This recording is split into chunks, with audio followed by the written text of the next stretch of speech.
বর্তমানে ভাইয়া দেশের কি অবস্থা? কারোর প্রতি কারো মায়া নেই, কারোর প্রতি কারো দয়া নেই। সবাই সবাইকে ধোঁকা দিতে ব্যস্ত। এমন অনেক কাহিনী আছে, দেখা যায় হাজবেন্ড ওয়াইফকে মেরে ফেলতেছে, ওয়াইফ হাজবেন্ডকে মেরে ফেলতেছে।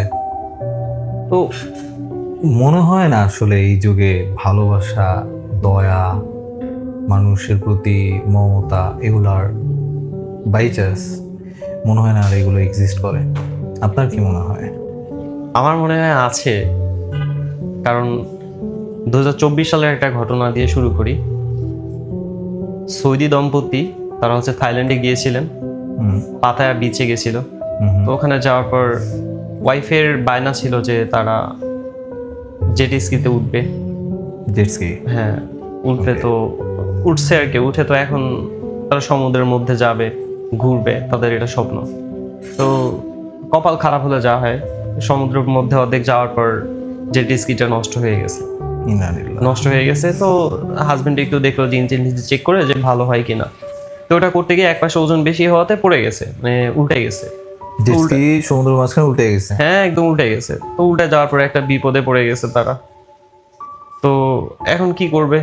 এত কিছু চিন্তা ভাবনা তো কোনো কিছু করা হয় না সমুদ্রের মাঝখানে।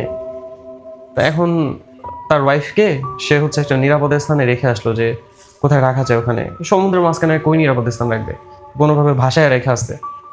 তো ভাষায় রেখে অন্ধকার হয়ে গেছে, সন্ধ্যা সন্ধ্যা ছিল।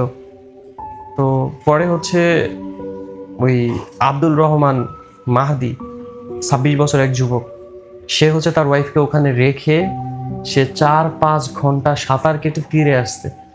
তীরে এসে উদ্ধারকর্মী যারা থাকে,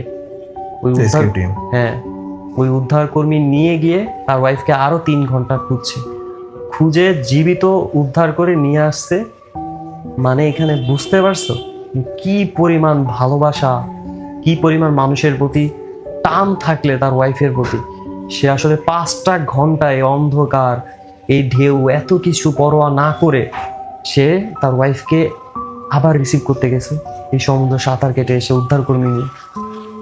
অবশ্যই আছে ভাই, কিন্তু সেটা হয়তো এখন এই যুগে খুঁজে পাওয়া যাচ্ছে না। আর ভালোবাসা এরকমই হয়, কারণ যেটা সত্যকারের ভালোবাসা থাকে সেই জিনিসটা